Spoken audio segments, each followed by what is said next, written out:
Do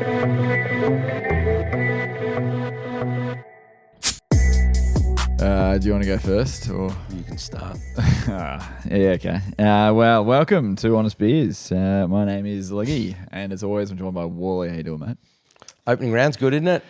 Yeah, I'm so happy footy's back. I'm just fucking thrilled that footy's back. Everyone's telling me how good is it that footy's back. Oh, there was so much points scored, and it's just fun, and there's new rules, and fucking cool. Greg Swan. I don't care. I'm fucking over it already. Glasses are on. Yeah, It's absolutely cooked. We are recording the day after the round ended, so Monday Arvo. Obviously, this will go live Tuesday morning, but you're a bit more removed from the Hawks. You've probably the emotion has a couple of days. Your emotions have probably settled a little bit. I must admit, if we recorded this podcast at 10:30 last night, it would have been fireworks. But I've calmed. But I want to talk. Well, let's go to the Hawks. Okay, we'll start with that. Chronological order. Okay. I mean, like Giants. I got sent more than one message with me photoshopped in Giants gear or. Yeah, one Sid did, one or both him, but I got that from more than one spot. Look, to be honest, mate, full credit to them. The fact that they were so depleted and they did it, I think I liked Sam Mitchell's comments afterwards.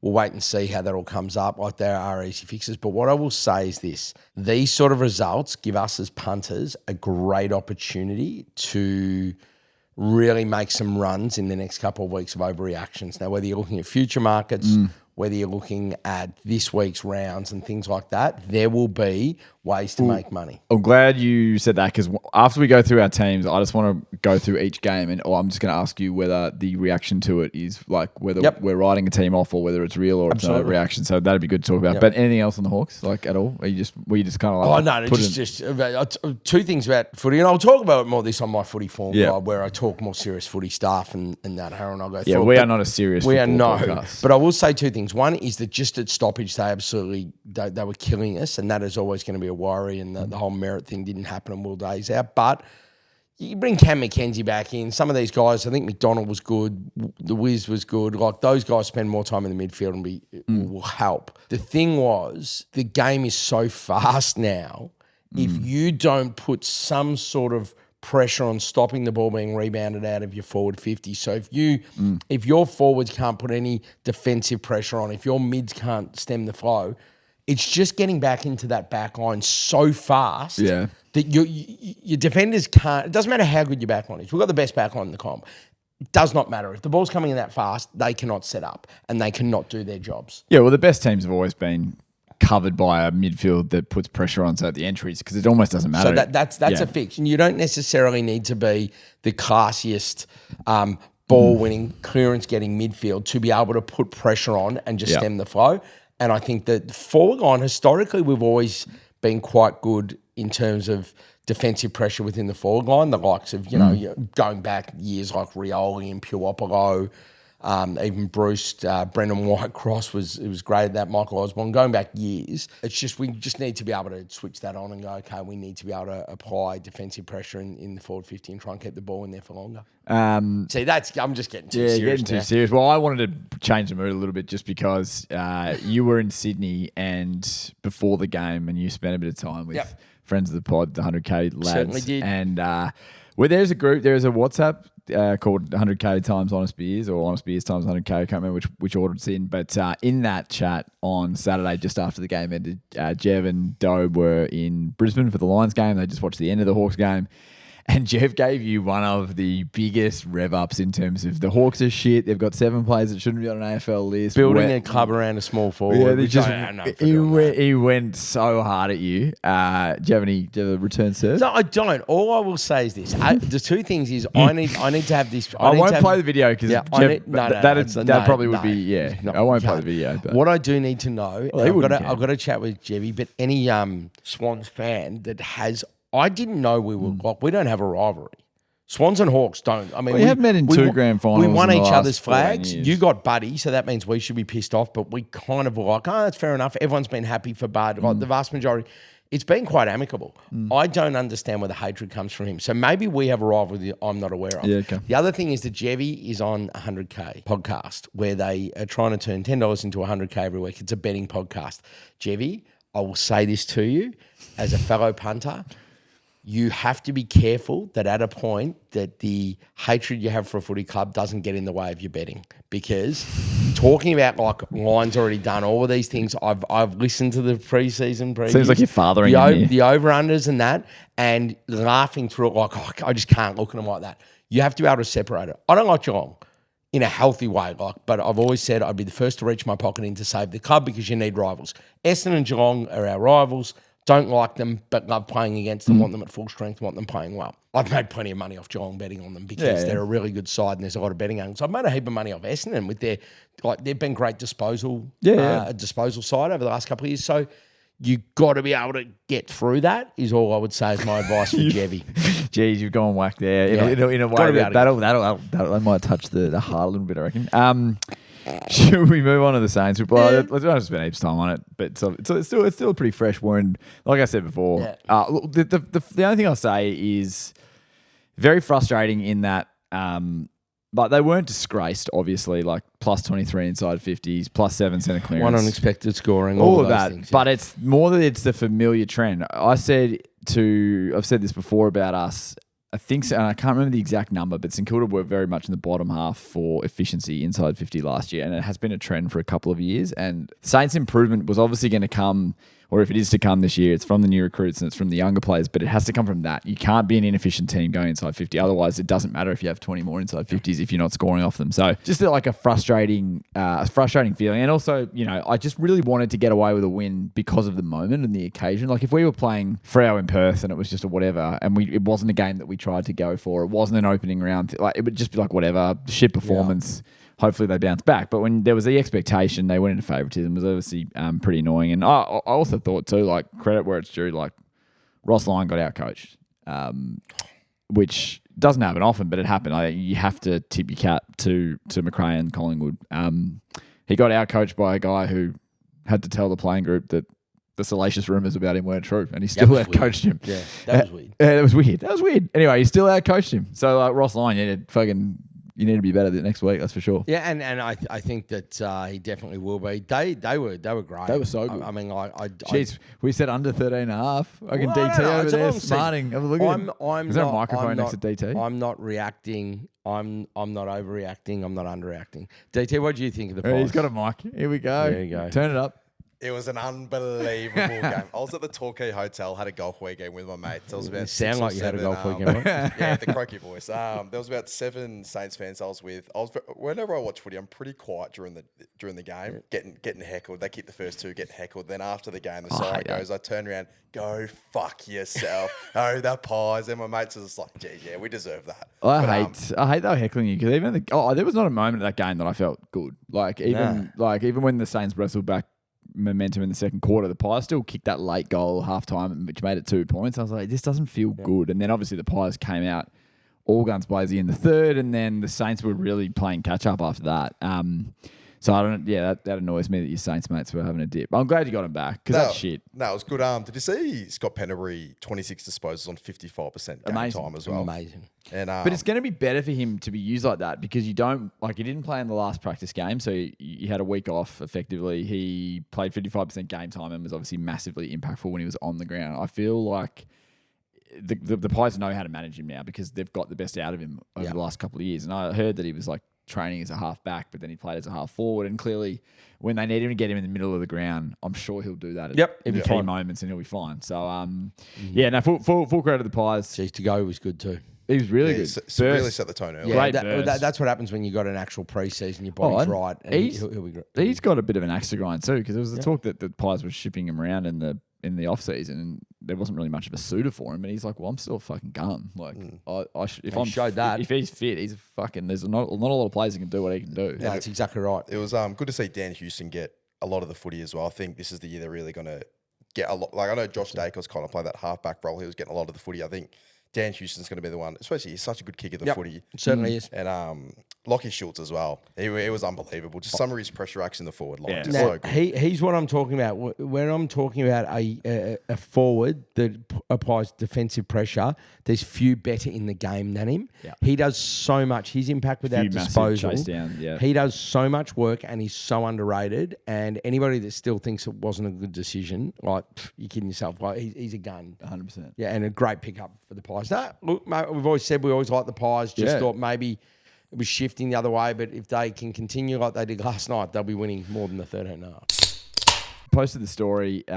When was that today? Just to say, we're recording. Let us know if you have any questions. Let's go through a few of these. We won't go through all of them because there's quite a lot. A lot of people coming for the Saints, which is interesting. I guess it depends on who you want, like who's been mean to you or who's been overly confident. I feel like I haven't been overly confident, but still copping shit. No. A couple of D's fans have messaged me already about next week, which is interesting. These fans, Yeah, I'd be just very careful.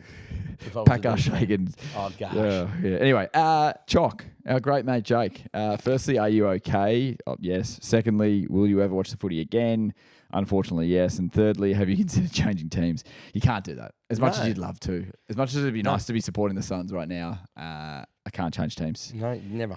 How's this from Kingy? North beat Collingwood, who beat the Saints, which equals North is better than the Saints. Yeah, it's Good simple from maths. Good from Kingy.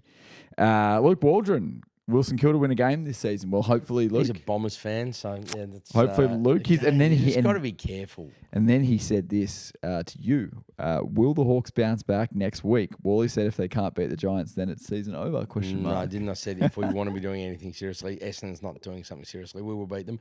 I'll have a bet with you, Luke. That'll be a standard steak dinner on the line. That'll be fine. Smitty, an expensive loss for the Saints last night. This is the sort of that stuff that I'm like. I actually thought TDK was great, to be honest. I'm not going to say it's worth every penny because you shouldn't pay a ruck the amount of money that he's on, but we had to get him out of the club, out of Carlton. So, yep. But yeah, it was expensive. I know Dan Gorringe said something. It was actually quite funny about the monthly invoice thing. It's very, very true. We are still paying the same salary cap that everyone else is paying, though. That's the interesting thing. We're not paying $4 million more than anyone else. No. It's still the same money. It's just distributed You're not differently. the Swans circa If anyone 10 years needs ago. an education, or the Blues, who famously cheated the salary cap. Shit, that was a while ago. Lionel, this is a great one. Thank you, Lionel, for not doing any footy chat. I reckon you should handle this. Okay. We both know what number one is, but work your way through it. What are your top 5 tap beers? Oh, well, number one is, of course, Brewery Fresh Carlton Draft. Thank you. When you see the big gold tube and it's got the Carlton logo with the little chalk thing, I'll tell you what. I've got something about that in my gripe as well coming That's up. it. Can I put a blanket? Number 2 is any Japanese beer. Yeah. Like proper Japanese Ice cold beer. Sapporo. Ice cold Sapporo, as long as it's been imported. Yeah, but that's I would Sapporo. I put Asahi at the bottom of the Japanese. I think a Kirin or a Sapporo. mate, malts, Yebisu, Hitachino. Like, mate, there's so many I like, but that would be so. I'd say any Japanese beer you can get. Yeah. I can go pretty wide here, but let's bring it back in and go some other ones. I think a Boulder XPA is really good. Yeah.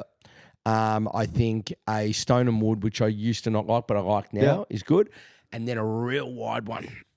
There is, I think it's a cherry sour at Holgate Brewery in Woodend. Oh, you've told me about this before. And it was fucking magnificent. So shout out to them. Yep. And yeah, that's it. Well, I'm stunned that you didn't put a VB or a Melbourne. No. I'm trying to mix it around. I've got my CUV. That is, I'm. What about a Mount Erica draft? Well, that actually should be. Yeah, that's actually fucking outstanding. Mount Erica draft. Do you know you can get the raspberry and sauce then from that list is probably the maybe it's the Bolter XPA. Yeah, I think so. So let's go. Bolter. Let's go. Carlton draft 1. Any Japanese beer on tap. Yep. 2. We'll go Mount Erica 3. Holgate 4. The Holgate Cherry Sour 4, and then we'll go Stone and Wood at 5, which has improved over the journey. But I'm very, very simply draft on the tap, Vic Stubbs, Melbourne tins. So I would prefer to have an ice cold Melbourne can that just punches you in the back of the throat when you drink it, and you know you're having a beer, than probably Melbourne at the tap. Love it. Very good, Lionel. More questions like that for us. That's what we want. Two more. Two of my good mates have got to give them the chance here. Dimmy, how many rugs has Liam Ryan sold since the move to the Saints? Dimmy's a big Pies man. I don't know how many rugs he sold, but he sold a fair few T-shirts. Have you seen those Street X T-shirts? There's been a few of them. I've said, team, listen, I've been talking about like how good of a pickup he is because of how good his kick accuracy is, field kicking. Yeah. A couple of his kicks that he did inside 50. Oh, yeah. Well, mate, fuck it stands out when everyone else is kicking. Yeah, so mate. He is. Look, I think you guys will be all right. I'm not saying you're going to just come out and charge them in the flag. Collingwood's a really good side. They were in a prelim last year. They've been at the top of the tree for the last few years. They won a flag in there. They've got the best player in the game, plus a genuine system with a great coach. Like, I don't think it's doomsday at all. You guys will take some time to learn how to play together, and with Rossi's game style and that, I think you'll be fine.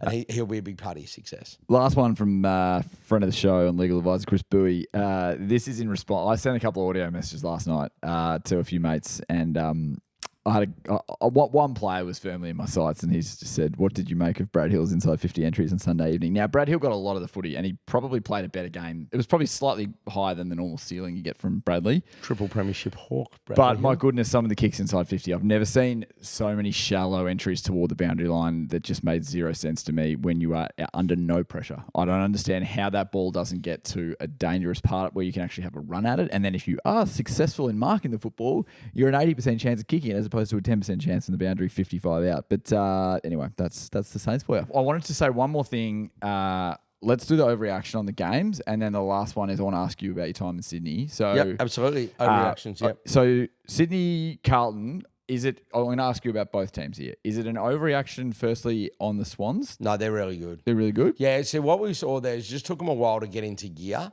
And then, like, I don't care who you're playing another AFL list. They kicked 12 goals in that third quarter.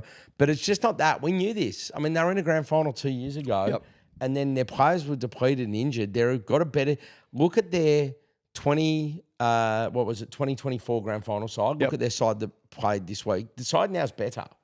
And I don't know if the competition's gotten any better. It's more even than it's ever been.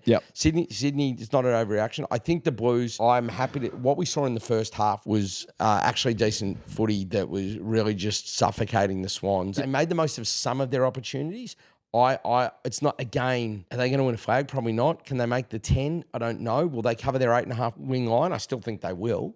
Big game this week. It's a big game this week. But like, I think it's opening round. It's not ideal for Carlton, but the Sydney hype is fair, and I'm with them. Next game, Suns positive hype. Yep. 100%. And the Cats negative. No, I wouldn't be worried. A lot of players out. A lot of players out, but not just that, leaders. And I heard Dermot Brereton actually speak about it, and I don't always side with Derm as much as I love Derm. But he was talking about the leaders that were out, like Cameron, like Danger, that sort of picked this team up. And they set a different standard. And I think that's a good call. They were missing players. But the other thing is, there was injury clouds over other really good players as well, and that doesn't help. They're up there on the Gold Coast. Gold Coast were ready to go. They were primed. It was in those conditions, which they love so much, the night games up on the coast, a bit humid, bit slippery and things like that, and they just handle it so well. So, yeah. That line moved from 2.5 to 15.5 in 10 days as well, so the market thought the same. What was the third game? Hawthorn? Yes, sorry. Not worried. No worry about the Hawks. No, and Giants, good. Well, a lot of people had Giants in a similar mode to the Pies. I think their line was 13.5, and there were a lot more. What I've seen is a lot more unders bets on the Giants than overs bets, similar to the Pies. And both of them had really good wins. The thing for them, the positive for them, really, really simply, is if they can go 50-50 until they get all their players back in the second half of the season, they're not going to get Tom Green, unfortunately, back by the looks of it. Still plenty of other guys to come back. And plenty of other guys to come back. And as those players come back, if they can just keep a 500 record, they can make a charge. The only thing is that you just go, how many games is Stringer going to play that? Yeah. How many games are these guys? Like, you can go through that. But they don't need to if you have Cadman that comes back in, and then you've got Daniels, and you've got Bedford, and you've got mate Taylor, Dustin and you've got Jones. Jones. It's going to be they've got a lot to come back in. Brisbane. Oh, this is a weird one because no one's riding off the Lions. They normally start slowly, but the Dogs it was a really. I reckon they're both fine. Dogs hype I can buy into, but we sort of buy into it every year. They have looked like the premiers every year of however many years in a row at some point during the season. And we won't bother. We already spoke about Pie Saints, so we don't even need to bother on that. Good. That's very good. Quick recap of Sydney. You were in Sydney Thursday and to Saturday. Yeah, so I was unable to be in Sydney for the Hawks game, which I was originally meant to. Travel plans had to be changed, but I was like, you know what? it's still good to be up there. Make sure I'm getting up there for the opening game and all that. So it was good. Yep. It's an interesting venue, the SCG. So if you have never gone to the SCG and you're a footy fan at the G, you would understand that South Melbourne or Melbourne-based Sydney supporters or Sydney supporters that travel, basically Bloods fans, are passionate and turn up in number and fucking love their club. At the SCG, it's more of a social event. The first half is more a little bit of a chatter around the grounds, that sort of thing. And there are some fans. A few champagne flutes getting... Yeah, all of that sort of stuff. clinked. Great. The setup, those fantastic. I had dinner at Toddy's in the ground. Yeah, I heard about this. Jammo's like on the rocks and the seats. Nice. Like, it was amazing. Anyway, then about maybe their fourth or fifth goal when they started the game, there's a lot of goals. The crowd started crowd would getting have into really it. thought that third quarter was very exciting. Whereas a Collingwood or a Richmond, their crowds get their team up. Yeah. You know, these crowds, if you go to Adelaide Oval, they don't stop. The Crows fans, the Power fans, they don't stop. Yeah. It's relentless. It's hard to be. I've told you I'm not going to Hawthorn away games at Adelaide Oval outside of gather round again. Because it's just no. I want to enjoy the venue. You can't. They're so just like parochial and intimidating. But the thing is, you just don't feel that there. But what happens is they're the shiny new toy kicks a couple and all of these things, and then they all get up and around. Yeah. And then they might stay to the end, they might not. Like there's other things you got to do. Yeah. So it was interesting. But I will say this: I said this before. I love Sydney. It is every time I go there, I love it. Love more. Sydney. Okay. Love Sydney. I've decided my favourite restaurant in Sydney is Mr. Wong's. Yeah, it's good. It's Mr. really Wong's. good. So Mr. Wong's is to Sydney what Golden Boy is to Adelaide. Yeah, that's a great call. I enjoy it too. There you We've been so poorly organised because DT was away. He was in Vegas. Our producer DT. How good is that? And we've just kind of been a little bit all over the shop. You're in Sydney. Last week was really disjointed, but I have to say, I need to pay up here. We did somehow kind of agree on a pretty average bet, didn't we, DT, for the Saints and Pies what game? was it in the end? The bet was whoever lost, and by the margin, we had to run a certain amount of laps around Como Park. So Collingwood won by 12, so I have to do 12 laps around Como Park, which isn't too bad. It's about Big, though. It's about a 500-600 meter. It'll be about 6K. I reckon it's got to be at least 600. I would have said it'd be close to it. It's about It as is big as a ground. It is big, yeah. I'll count how much it is, but if it's 12 laps, I'm thinking it'll be around the 6.5, probably maybe 6 to 6.5 K. That's all right. That's Yeah, not so too bad. and I'm going to do it tomorrow morning on Tuesday because that's when I would normally do it. Yeah, That's when I would normally run. Pretty so. easy Tuesday track for you. I've got a gripe Yeah, before we get please. to conspiracy theories. Then we'll talk about my conspiracy. So this is one that's a big one for me, and I really hope that. And this is why I said before when we spoke about beer on tap, this is relevant. And I kind of loosely explained this one to you before, so act surprised. And DT, keen on your views as well. But I went to the Orong. Oh, yeah. Because we haven't recorded in a while, but Yeah. I went to the Orong. Good venue. Maybe 8 days ago, and was with my partner, and we were just having a Sunday dinner, Sunday roast. Really nice. And we're sitting down in the dining room area, and there was a guy there with his partner as well. And can I just say, at the Orong, they have the aforementioned Brewery Fresh Carlton Draft They do. on tap. On So tap. if you're going to the Orong and you want to have a Sunday dinner or That's any all you dinner need to do. and you want to have a beer, you're ordering a fucking schooner because it's the best size and it's the best beer and it's fresh and it's crisp. And there was a guy who ordered a beer in a can and sat on his table and poured the can into a pot glass, I believe, which is okay. It wasn't a great pour. There was heaps of head going everywhere. But the point of it is if you're going to the Orong and you want to have a beer, why the fuck are you buying it in a can? And I don't even know what type of beer it was. It was a light blue can. It was too far away. I didn't want to go over and inspect it because that would be weird. But let it be known that I was super frustrated and God. shook my head. Imagine it was a Carlton Dry 3.5%. But I think that it was that coloured. Yeah, that is the light It blue. was that colour of yeah. I know. Makes it worse, doesn't it? Oh, yeah. You can't be ordering like a footy beer at the pub. Well, I'm okay with it depending on the sort because there'll be certain beers you have and people like their beers. I would never do it. I don't understand it, but I'm like I wouldn't have lost as much sleep over it as you did. It just doesn't make much sense to me. No. Like I'm going. How do I say this? The food's really good, and I love the pub, and I love the warmth, and I love the vibe. But a large reason as to why I go to the Orong is because of the Brewery Fresh Carlton tap, and it has a schooner. Like Mount Erica, love you, but Pots and pints. they don't have schooners, You love a schooner. and they don't have refresh Carlton draft. They Yeah, just it's have all the right. standard- That can happen. But they do have Erica draft as well, which we They also do. love. But yeah, no, mate, it's not. I'm not as on board as usual. What do you think, DJ? But I wouldn't be doing it. Yeah, I'm the same. I wouldn't be doing it. Just a question out of it. So you're going for a few beers with your mates. Yeah. Do you go pint first, then schooners after, or you just strictly pints the whole Skewies night? into Jamos. That's it. So it's just schooners. I Yeah. just schooners. And do you know what I don't do? And I reckon a small. I reckon that this is dropped off. We never do jugs. There's too many variables. I don't. I'm not. I don't trust myself pouring. Uni students do. Yeah, but I don't trust myself pouring them.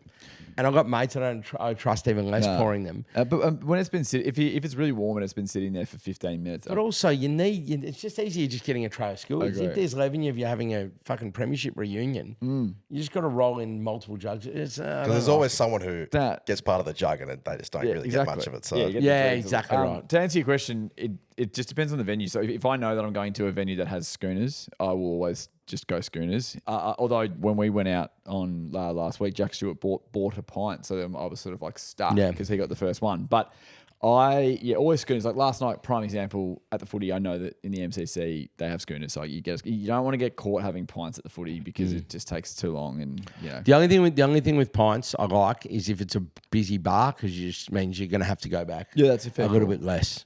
I mean, what is an extra 33% in terms of size? So that is a fair call. like that's the only time. And in winter, it's fine usually. Like, but the other thing is then there's Guinness. Like I don't think they would sell you a schooner of Guinness. I don't know if you can. I think you can only get Guinness in a pint. Yeah, I think that's correct. There's nothing worse than someone splits the G and then you go, oh, yeah, mate, I'll have a go at that. And you go up and they've obviously just fucking run out and they're thrown through the dishwasher and they give you a pint glass without the G on it. And then you got to sit back and you can't be part of any of the fun. For those that aren't aware, we went to the audience. We went to the Honest Beers community. They gave us some great theories. We narrowed it down to a top 5, but realistically it was a top 4 because the salacious rumor that we beeped out could not be used. It's not a theory. It was not a conspiracy theory. But you chose that Stevie Wonder is not, in fact, blind. Yeah. And then you said that you would deep dive. So I've let's deep dived. get into it. So one of the things we know that the things that got me interested in this was Shaq's story. Yep. In the elevator, saying, when he said hi to him without Shaq saying anything. Carmelo Anthony's story about saying Stevie said, I enjoy watching you play. Yeah, brilliant. And I'm just like, all right, I'm in. Okay, so I then got sent a video of Paul McCartney, a performance in the White House. And they had all these other singers and that. And Stevie Wonder's in this, and we might get this clipped in. It's pretty alarming footage. Paul McCartney goes past him and knocks the microphone stand, and without any time reacting, Stevie just puts his hand out and grabs it. Maybe he's just got good awareness. Yes, it's a sixth sense, physical mate. I'll tell you what. Yeah, so, the presence of it all. Then there was some other quotes by a couple of musicians. Yep. Snoop, on Everything I Love, Stevie Wonder FaceTime me once. John Legend, I've never seen Stevie bump into anything. That's just a piss take. So he goes, do you think Stevie Wonder? He goes, well, I've never seen him bump into anything. Then there's the other things that people talk about. People talk about multiple people saying they've seen him operate a camera. I couldn't find footage of that. And also like, he's dancing. It's too coordinated and things like that. I'm like, mate, he's obviously got rhythm. But look, if it's true, I have no issue whatsoever with it. This is not Neither a do guy. I. He is not trying to get a handout from the government or steal someone's parking space. This guy's self-made. People don't buy his records and listen to his music for sympathy. It's just fucking great music. Yep. So who's he really hurting if he can see? I think, though, we're getting to the stages I deep dive, like a lot of these celebs. I think there might be a little bit of a joke that a lot of celebs are having on us. Yep.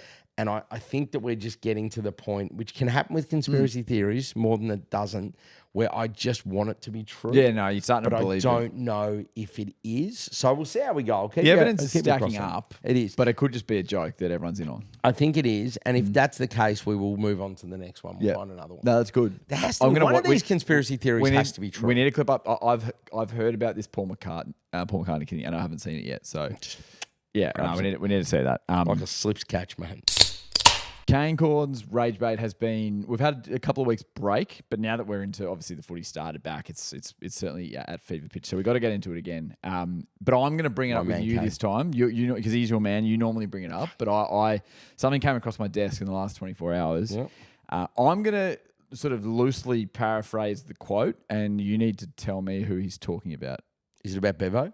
It's not about Bevo, but I did see that. I did see that. Mate, him saying, I was going to say, like, they beat the back-to-back premiers. And there you go. But anyway, he said, I believe that these two brothers are going to be the best brothers in the competition. Are the best brothers, Dacos brothers. I think you're rage baiting me because there's no they're clearly the two best. It's not the Dakai. Who else is there? Am I missing someone here? Well, Sam Darcy doesn't have another brother yet, does he? There's no second row playing? There are brothers that won the premiership last year. He's talking about Ashcrofts. He's not talking about the Ashcrofts. This is you're taking the piss. Yeah, so not the Dakai, not the Ashcrofts. Are both Hollands playing still for Carlton? Yes. Okay, he's not talking about them, but that's probably safe. What about the Geelong ones? The Henrys. Henrys? Not talking about the Henrys. I mean, they're not the former either. Collingwood Henry would have to get a game for him to be. Let me give you another hint. I mentioned the Ashcrofts. These two brothers reside in the same state. The Ewans. He was talking about the Ewans. Fuck off, he was. Are you serious? Zeke and Bodie or Bo or whatever his name is. Yeah. Well, Zeke's played one game and Bo has played a season, maybe two. I should actually know that, but very, very fresh, very new. And that's the only game that they've played together. The uncomfortable thing for Kane is that he said that before. I mean, not that it would have changed anything, but he said that before the Dakai's performance last night where they had 77 between them, which is still better than anything the Ewans have ever done. But I think that this is the example. So Kane. Because you need to be able to separate that. Now, what Kano will do... Yep. Because he's the best at this. Is he'll do it, grab it, but then he'll put enough context around it where you have to sort of go, I can't get it. Yeah. I don't know what that context is, but I also don't care. No. I just love it and watching people lose their shit. Yeah, because we're not losing our shit. What we're doing, we're not going to crack the shits and going to start, commenting and saying, Kane, you're an idiot. We're more we're calling out his ability to rage bait, cause a stir, cause a circus. Do you know what I tell you though? You've got to be careful when people go fishing. So I spoke about footy form guide earlier. My co-star on that is a Carlton fan, but he's more a fan of punting on AFL, right? That's his number one thing. Beautiful. But he often will get into certain Collingwood things. And the other thing is he tries to take a more level head on Dacos.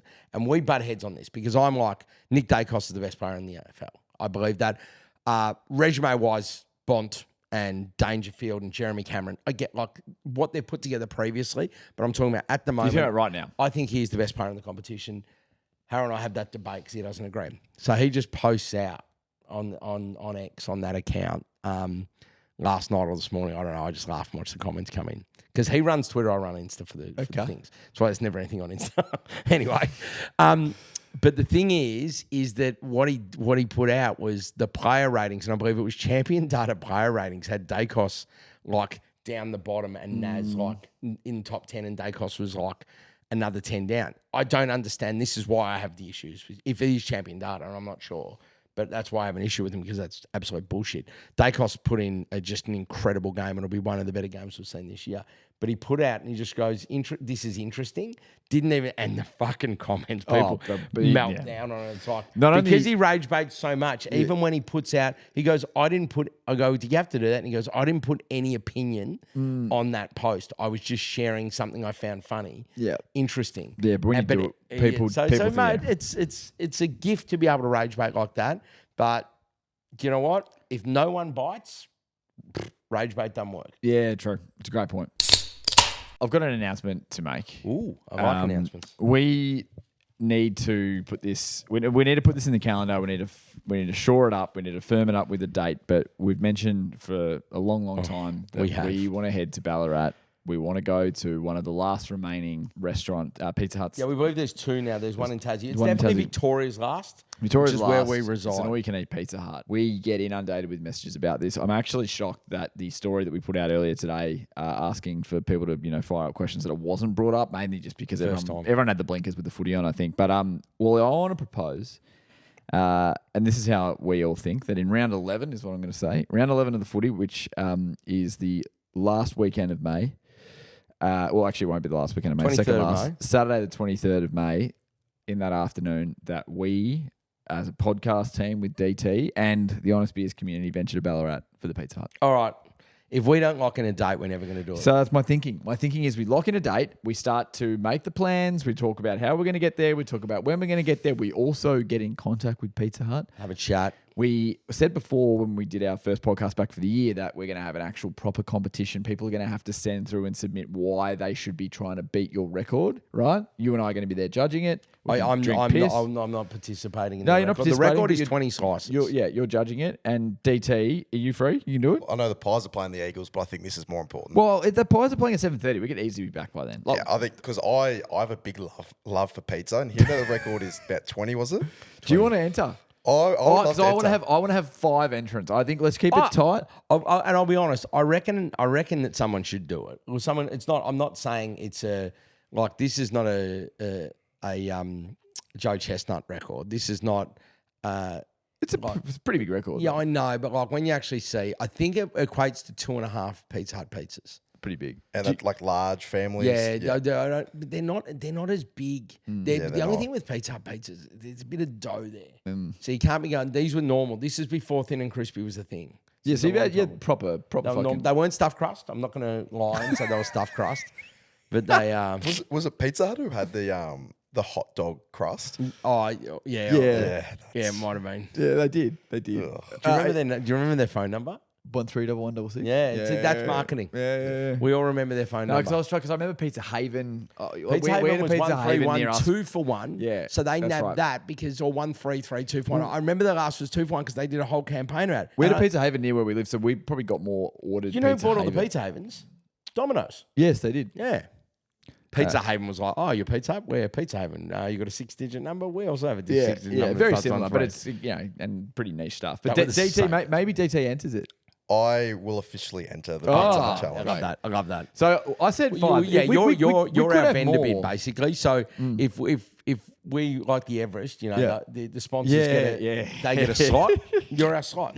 And if more people enter and want to be part of it, and then it gets to 7, 8, 9, I'm fine with that. But you need to. And we'll get to the proper submissions, but they need to explain why and give us a feat that they've done in the past. And anybody is welcome there to eat pizza. And it's not just 5 of us going down. We will have an official. Could be 500. We will have a prize for the winner, so there would need to be a little bit more official. Yeah, DT. I was going to say, so if I have to do an official entrant, my thing is that on Christmas 10 years ago, I had 54 potatoes at dinner, Christmas dinner. How big were the potatoes? Just your normal? Oh, I'm assuming baby spuds. Nah, they were decent size. Really? That is insane. I love potatoes as well. I just love food. 54 with gravy. I'm hoping. Yeah, there's a bit of gravy just for a bit of moisture. Just raw dog. Because me and my cousin used to have a potato war challenge for 3 or 4 years. Yeah, I think he got me 2 years, and then I finally went all in. Okay, if you can only have one form of potato for the rest of your life, what is it? Is it in chip form? Is it in roast potato, jacket potato, scallop? I'd say roast potato. Whoa, the chips. Yeah, that's crazy. Wow. I mean, I love roast potato, but I don't think I could not have chips for the rest of my life in any capacity. Especially when you're having those shoestring fries. Shoestrings, yeah, absolutely. Anyway, so DT is off the back of 54 potatoes. Which that's huge. I can't imagine. I reckon you get harder challenge. I reckon you get 20. I reckon you'll comfortably get 20. Is it any flavour? Yeah, of course. Okay, I think it just has to be. Choose your weapon. It just has to be normal crust. Yeah, sweet. I'm going to scare them. But surely you're not going to have a meat lovers because that's just going to beef it up. It is my favourite. But I could tuck it in some Hawaiian. That's good. And Hawaiian's a safe I don't think it's in the spirit of the competition to just roll through margaritas. No. You can include it if you want, but let's be serious. Bit of an asterisk. Tell you what we could do. Yeah, exactly. Tell you what we could do, and be keen to ask you on this. Tailwind. There could be maybe it's you have to choose. The 20 has to be comprised of 3 different types. Yeah, I don't mind that. You choose your 3 best, and that way it would escape the just margarita person. Well, seeing that Walley is the champion, what did you do? Maybe Walley picks the pizzas. I when I was younger, it would have been a mix of Hawaiian and just the house special, which just had mushroom, capsicum, and ham, and that would it. I wouldn't have been back then. It wouldn't have been spicy. Definitely wouldn't have been a capricciosa. Okay. It wouldn't have. I don't think it would have been a marg either. But then I sort of found my rhythm, and funnily enough, I'd never eat Hawaiian now. There's just no world in which. Yeah, I mean, I don't dislike it, but I haven't had a Hawaiian pizza. I in a just long time. think there's better pizzas. Yeah. Saturday the 23rd of May, round 11 in the footy, depending on how you sort of judge this sort of stuff. We will let everyone know the time. We'll get in contact with Pizza Hut, and we will absolutely start getting entries submitted so that we can see who can do this. It's going to be great. Maybe we might even have some surprise guests down there as well. I'll tell you what. I'm sure we could bring some people. It's North Melbourne Gold Coast. So that's fine. The Gold Coast. At Marvel. And then it's Geelong, Sydney in Geelong. So no one's going to go into that in Melbourne. Dodged it. Dodged it. That's why I looked at that and date. You can watch that. And then Collingwood, West Coast, Port Adelaide, Carlton. So you'll be able to watch games. It won't be an issue. There is a world. There is a world where we do this and we go watch the Saturday night game somewhere. Yeah, absolutely. I think it's a no-brainer. I think that's what we do. Yep, absolutely. Whether it is down there or whether we come back. Yep, we'll work it all out to civilization. That's going to be great. Well, before we go, we've got Simon's Choice. Simon's Choice this week. What have you got for me? This was almost, I was going to go, I guess to choose a new footy team. I had a bit of a gripe, but then I was like, no, I'm going to work this into a Simon's Choice. And what I have here is I have 8 things that people in the world may or may not find annoying, but there would always be somebody that doesn't like this. Yep. So you need to tell me if you're pro, neutral, or against this behaviour. And it's from a number of different ways. What this stemmed out from was multiple people just heading out of the bathroom without washing their hands after taking a piss. And I was like, oh, this is one because so many people do it. Where do you stand on this? Great. So hit me. You're fine with it. You're for it. You don't care, or you're against it. I am 100% against it. How could you not wash your hands? So it's funny you mention Then there is, I say that it's not like as a male, you obviously you hold your dick as you do it, and that doesn't necessarily mean that that's not clean. But it's touching basins, it's touching door handles. That's how you get sick. This is the point. If you walk into a urinal, you do it. You don't need to flush, and you walk out. I had a mate once say to me, he goes, okay, you're not going to wash your hands. He goes, are you kidding? My dick's cleaner than those taps. Yeah, but you've got to open the door. We're at the G. So you know how you just walk in, walk out. Okay. And I was like, okay, yeah, fair enough. Yeah, that's okay. I was more thinking like, okay. I was going to say if you're in the camp, I was going to say, what about if you're taking a shit? But you've already, if it's wing. Okay, so there you go. Next one, watching videos on the phone in public with the sound up. I'm 100% against that. It's so rude. If I'm on public transport or I'm walking in the streets or whatever it might be, if I have my headphones, that is when I will watch something. But if there is an opportunity for people to hear it, absolutely not. Okay, so this is another take on that. Now, I don't know if this is worse. This is a bit different. Taking a call on a speakerphone in public. I don't think that's as bad. It's not as bad, but I don't understand why you've got it on speaker unless you've got a really bad phone volume, which, like, how sometimes you're never giving them the benefit of the doubt, are you? No, absolutely not. So rude. I'll go one further. A mate of mine, friend of the show, Ash Kalb, he quite often talks about, because he has a long train ride into work, and he'll quite often say, even just people conducting phone calls with the headphones in and speaking super loud is rude enough, let alone the speaker being on. Yeah, I know. The speaker's on, you can hear the two-way, but it's still like, if I'm sitting next to you on the train and we're on there for an hour and I've got my headphones in and everyone else is silent, I'm like, yeah, Robbo, we can do that, mate. Yeah. Send the email. I hate being on the phone on a train. I so fucking bad. hate it. All right, next one. Splitting the bill evenly no matter who orders what. Are you in that camp, or do you think you should dissect the bill, or are you neutral and you don't really mind either way?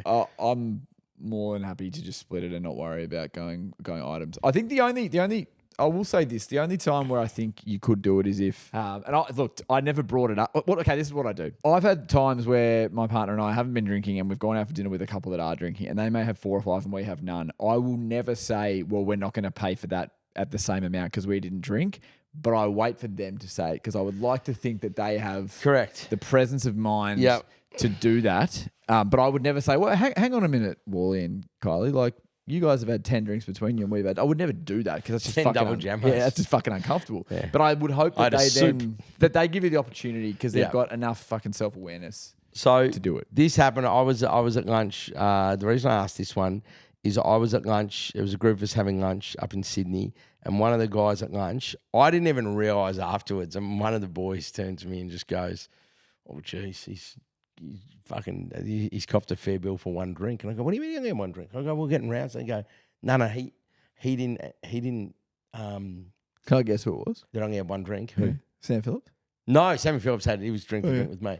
I think he might have been the one who pointed it out. Anyway. Who had that one drink? Brody. Young guy I work I thought with. it was so just... that's fine. I didn't But the know. thing is, to his credit, he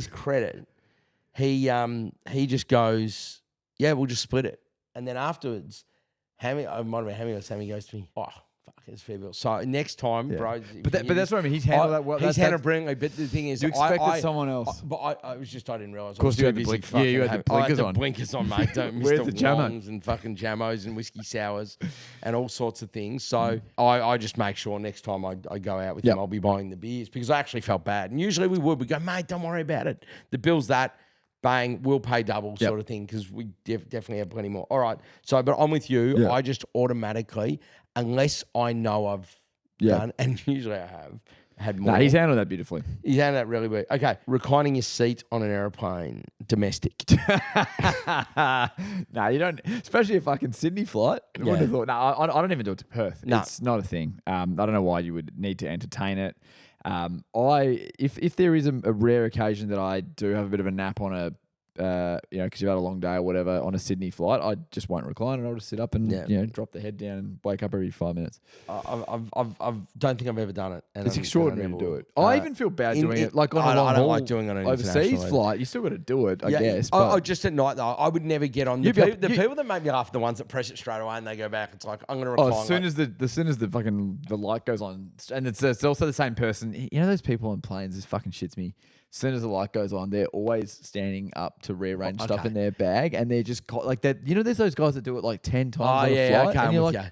Because one thing I've told you before, I have a firm stance on if nobody got up straight away when the plane stops, it would take us another 10 minutes to get off the plane. And I'll give you my example on why. So you're saying that you should stay? No, but I know the one you're talking about. Like, I forgot this. I'll get there. It's so annoying. Up, down, or flight. Yeah, that's annoying. No, what I'm saying is when the plane stops and the seatbelt light goes saying off, that you should stand up. Every aisle should have at least one person standing up, and I'll tell you why. They can get their bag, they stand there and they go, they take off. I agree. If we all waited until they go disembark, you would be waiting for 30-odd people, one per aisle, to then get up and get their stuff. Where it's efficiency and... I agree with you. I've often said that too. Like, I'm with you. I'm glad. But the people that go, oh, hang on, I forgot this. Oh, God, I forgot that. Mate, it's fucking doing it, especially on like a Sydney flight. Fuck me. All right, next one. Holding a car park for somebody on foot. You just fundamentally don't do that. Yeah. Like these are great because they are making me go yay or nay. There's no in between. There's no in the middle. Yeah. I saw this happen recently, working Cremorne and on one of the side streets.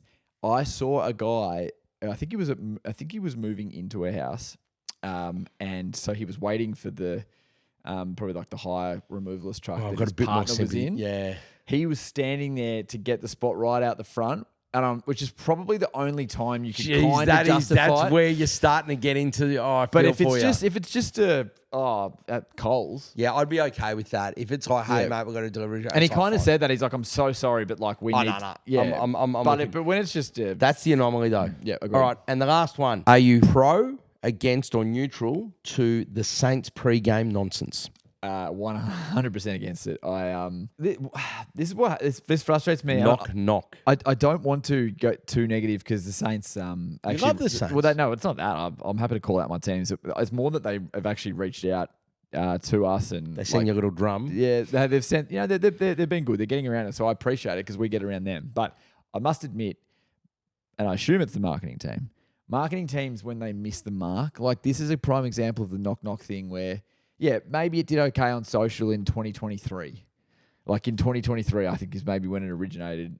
At the point now where they're bringing it in and they're doing it, it makes it's a little bit like that Virgin thing where Nick Rowell did the singing thing. I was like, how the fuck does that ever get released? Because it's fucking embarrassing. The knock thing is the same thing. As a football fan, you can love your club, but you can also cringe and you can also wince. And I was doing both of those as the team was running out.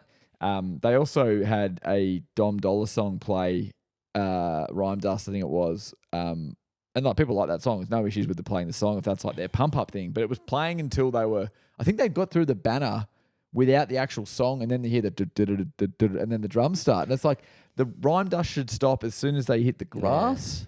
and then you play the Saints song as they're about to. Can we be honest here? Hawks came out to Fiend, and everyone else wants to be as cool, and that is everyone else is following. That was the hardest shit ever in that round 1 game last year. The hardest shit ever was the Eagles coming out against your mob to Meek Mill. You guys come out to Creedence Clearwater or whatever that lame shit is that the fucking Patriots come out to. And that was, you just knew that the Eagles were winning the Philly special. They were winning that day. That was hard. But no, you're right. The Hawks with theme was great. Saints have just missed the mark. Yep. Yeah, that pregame stuff. Because, like, what annoys me is people already hate the Saints now because we've had 5 minutes of fame and everyone's over it, which just shows you, like, everyone wants to knock teams down when they have a crack, and that's fine. I'm fine with that. But then to not have the presence of mind to then go one step further with this thing is just you're not getting it.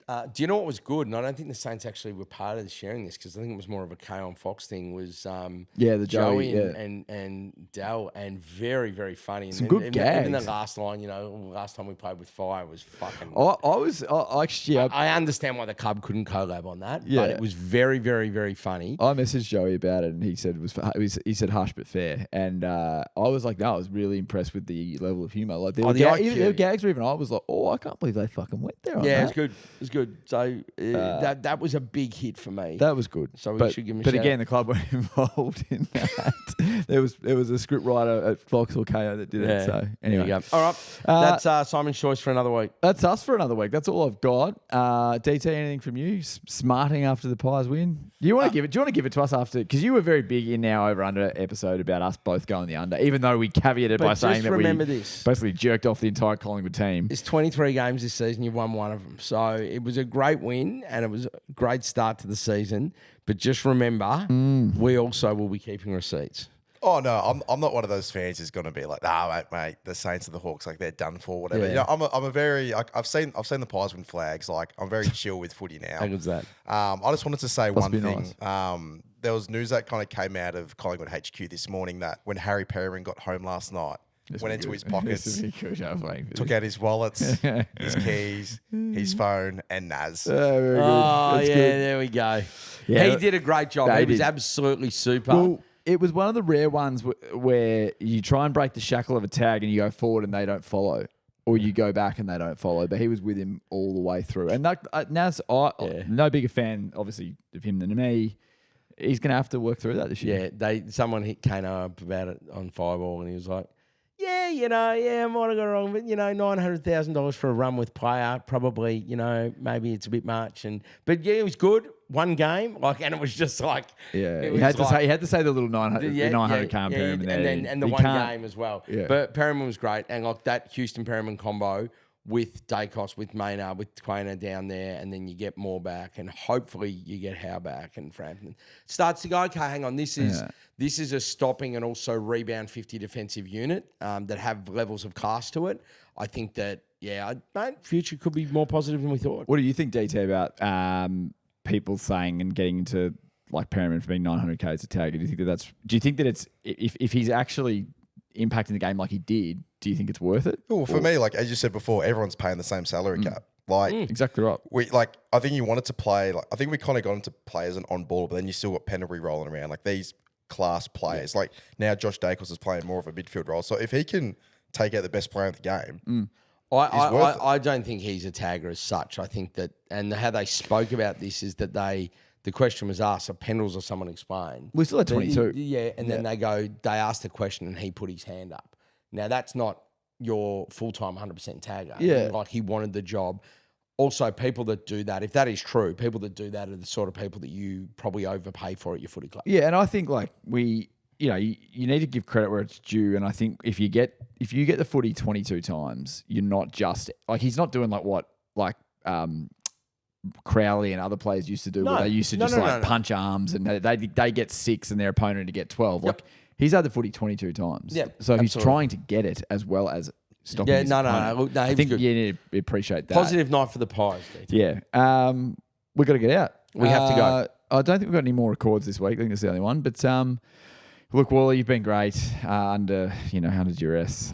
Geez, how good is it? The footy's back. Fuck, great. Awesome. Can't wait for another week of it. Go Saints. Go Hawks.